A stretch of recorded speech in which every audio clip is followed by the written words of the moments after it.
his black and white hat. Early in the morning, just as day is dawning, he picks up all the post bags in his van. Postman Pat, Postman Pat, Postman Pat, and his black and white cat. All the birds are singing, and the day is just beginning. Pat feels he's a really happy man. Everybody knows his bright red van. All his friends will smile as he waves to greet them. Maybe you can never be sure there'll be knock-ring letters through your door.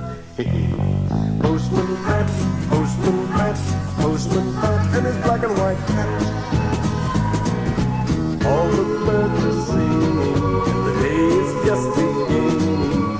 Pat feels he's a really happy man.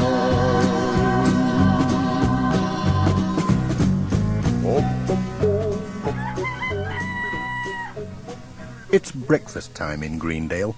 If you knock on the door of Pat's house and go in, you'll see his wife Sarah bustling about. Julian, it's time you were off. Their son Julian is getting ready for school. Right, off you go. Bye, Mum. Bye. Jess, have you seen my hat? Where did I put it? Ah, there it is, on the chair. It's not our usual day today, Jess. Bye, Sarah. Bye, Pat. Good luck. Pat's not in his van today. He's got his old bicycle out, and Jess is riding in the basket. Hold on tight, Jess. Off we go. At the other end of the village, Sam Waldron is out early too. His mobile shop is parked by the roadside. Morning, Sam. Morning, Pat. Where's your van, Pat? Can't stop, says Pat, cycling quickly past. Taking the bus. A bus?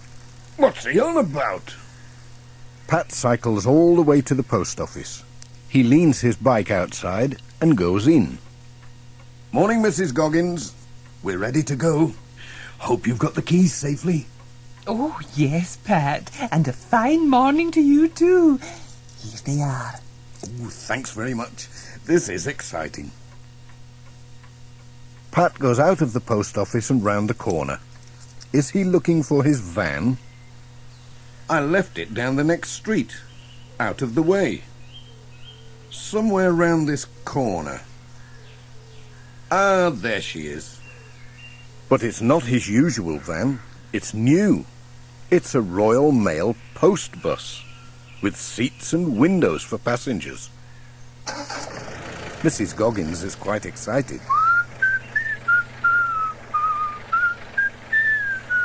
You are going to be busy, Pat, now that you're to pick up passengers as well as deliver and collect the mail. I know. Granny Dryden wants a ride into Ingledale to do her shopping. Oh, that reminds me. You'd best see if the Reverend wants a lift. His old car broke down on Wednesday. I'll not forget. Cheerio. Bye, Pat. The post bus stopped outside the church. The Reverend Timms was standing by the church door. He didn't seem to be ready. Oh, Pat, I wanted to go into Ingledale on your lovely new post bus today, but oh dear. I found these knots in my handkerchief, and I know they're to remind me about something, but bless me, I cannot think what it is. Well, Reverend, I won't be able to keep my passengers waiting. I'll have to be on my way. Don't wait for me, Pat. I'll get the old bicycle out, if I remember in time. Well, here's your mail anyway. Goodbye, Reverend. Bye, Pat. Off went Pat to the next stop. Granny Dryden was ready, waiting for Pat outside her front gate, with her stick and shopping bag. Well, Pat, this is something new. What a lovely way to go shopping. Mind the step. Oh! Whoops-a-daisy. Granny Dryden was soon sitting down on the bus. Pat was feeling quite excited now that he had his first passenger. Off we go, Jess. Oh, Pat, stop, I've forgotten me hat. I won't be long. I knew I'd forget summat.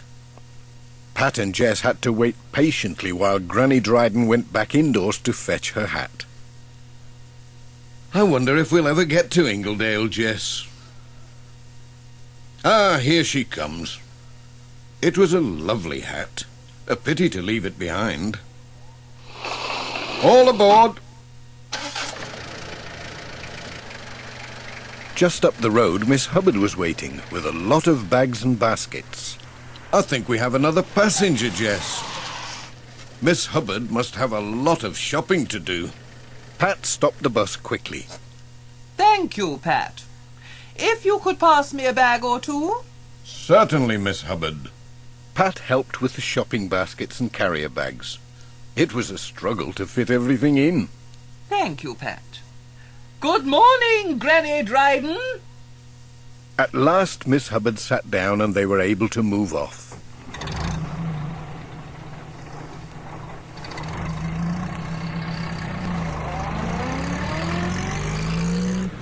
When they got to Ted Glenn's workshop, Ted was outside waiting for the bus.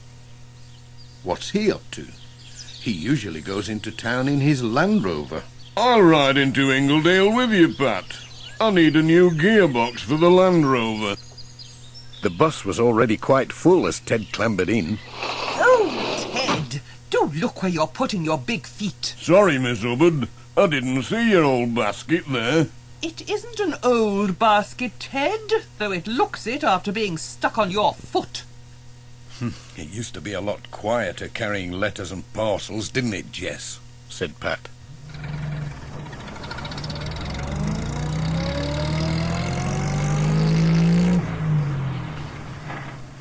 They went on their way at last.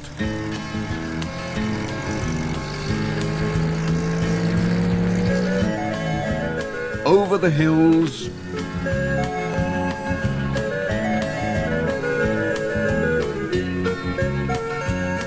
round to the right, and along bumpy country lanes,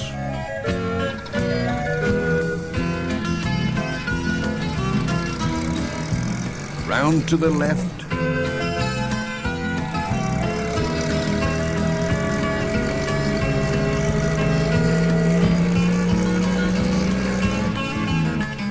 Pat was driving much faster than usual.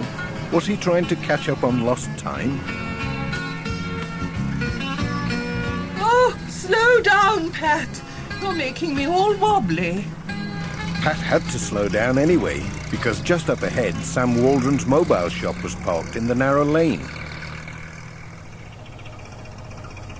It was a tight squeeze getting past, but Sam helped. Come on, Pat. Left hand down a bit.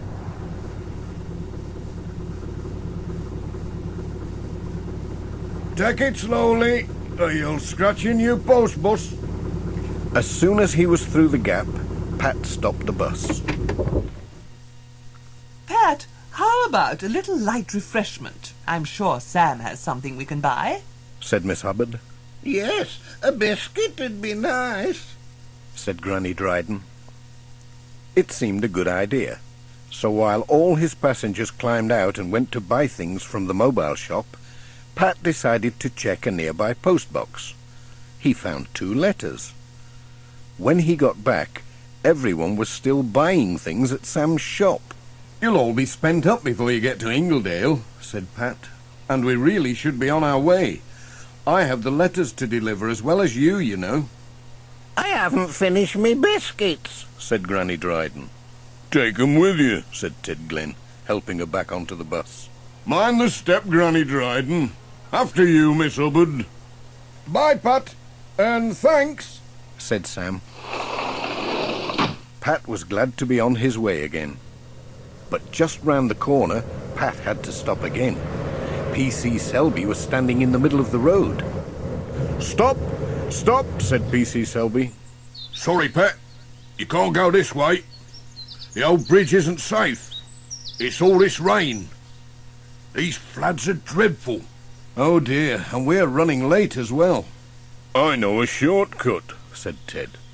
Just go straight on this way, then left, past the signpost. Down there. Aye. Don't worry, you'll be all right. Don't worry, he says, said Pat.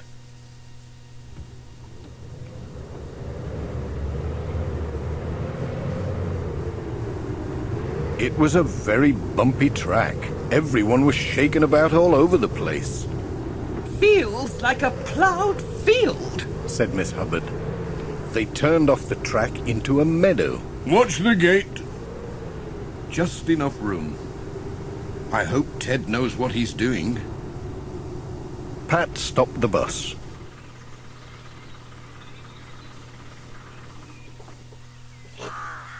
Now where? I knew it. We're lost.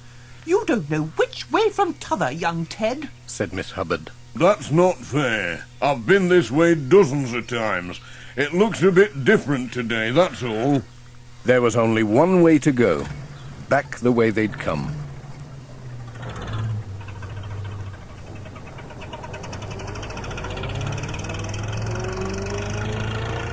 They found a gate into the lane. I know where we are, said Pat. This is the road to Thompson Ground.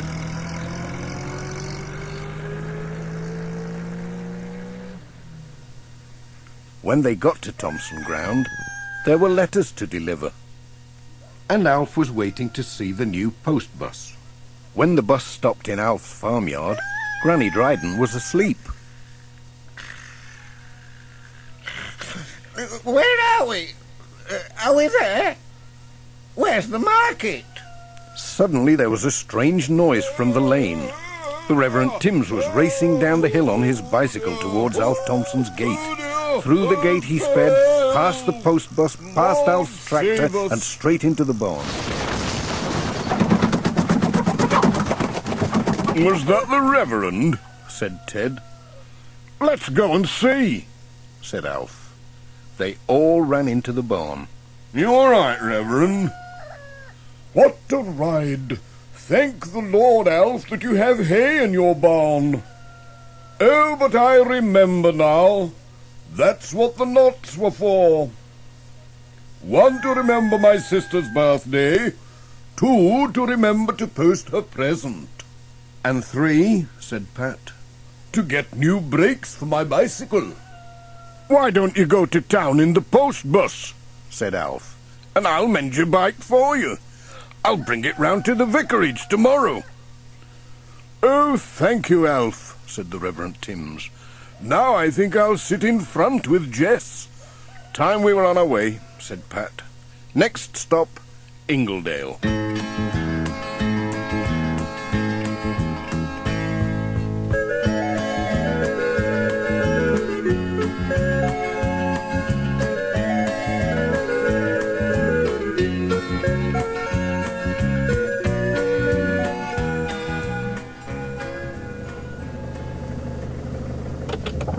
At last they arrived at Ingledale.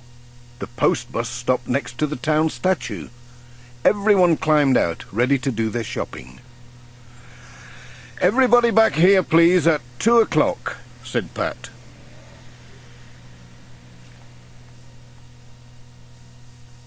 When 2 o'clock came, everyone was back at the post bus, except Granny Dryden.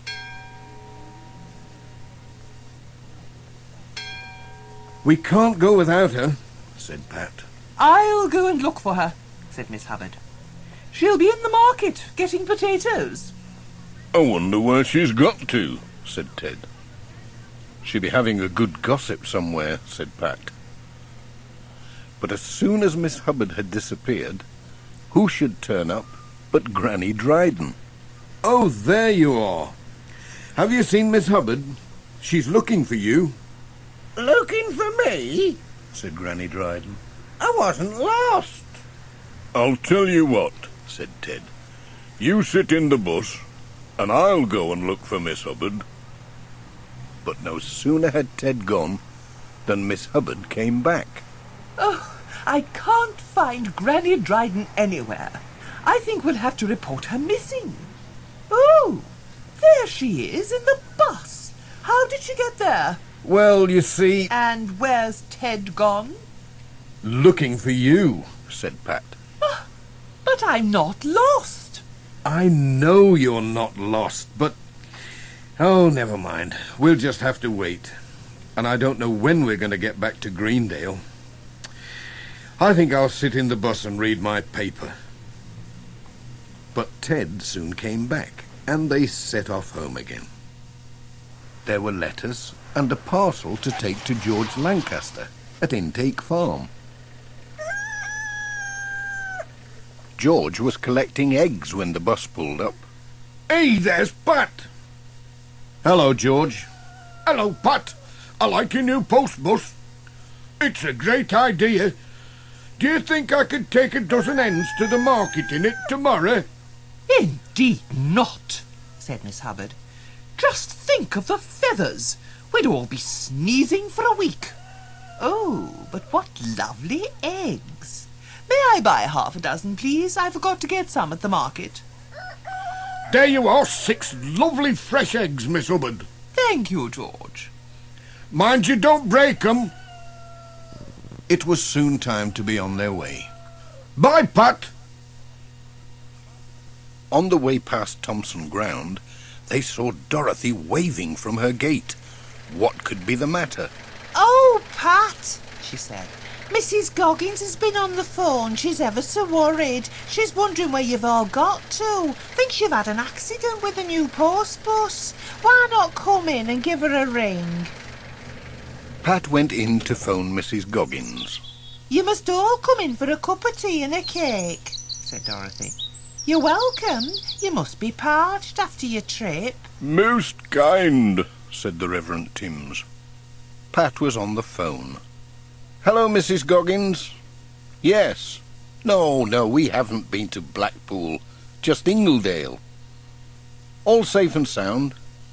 We'll be back soon. Bye. What a time we've had, said Miss Hubbard. It's a wonder Pat managed to get us all home again.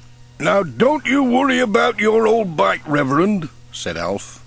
I've given it a good oiling, and it's good as new. It just needs some new brake pads. I'll pop round with it tomorrow. More tea, Granny Dryden, said Dorothy. Well, just one more cup, thank you. There was a saucer of milk for Jess. But Pat was anxious to get on. Come on, everybody. Time to be off, said Pat. And they all went out to the bus. Out in the yard, Alf helped Pat turn the bus round. Back you come. Come on. Careful, stop. Right, off you go. It had been a long day. The next stop was at Miss Hubbard's cottage. Here we are, Miss Hubbard. Your stop, Just a minute, Pat. Mustn't forget anything. said Miss Hubbard, collecting her bags. Careful as you get out. Mind the step. Thank you, Pat. Goodbye.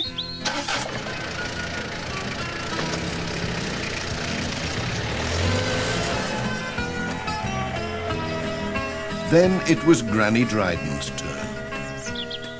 Here, let me give you a hand down, Granny Dryden. Thanks, Pat. Me hat! I've lost me hat! Here it is, Said Ted. Looks as though she's been sitting on it. Thanks, Ted.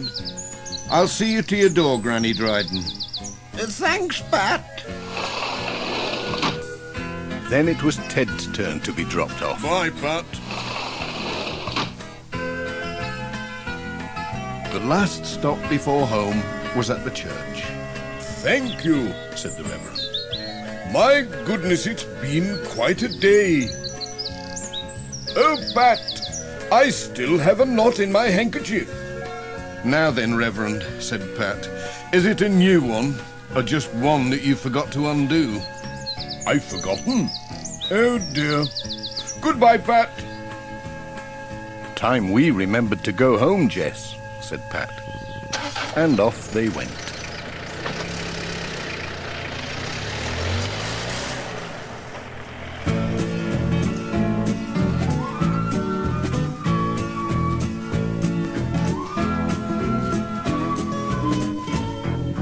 Postman Pat, Postman Pat, Postman Pat, and his black and white cat.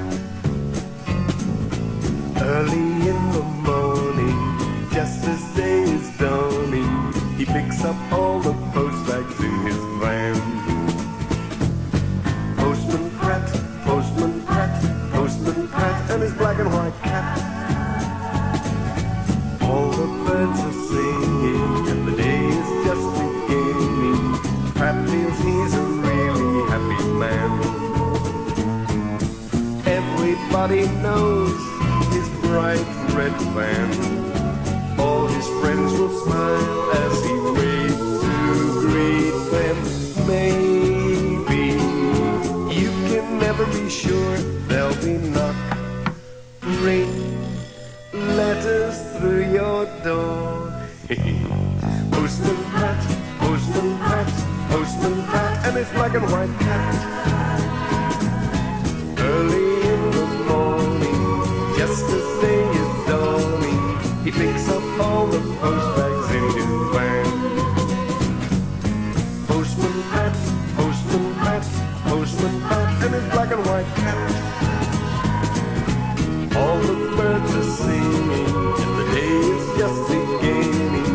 Pat feels he's a really happy man.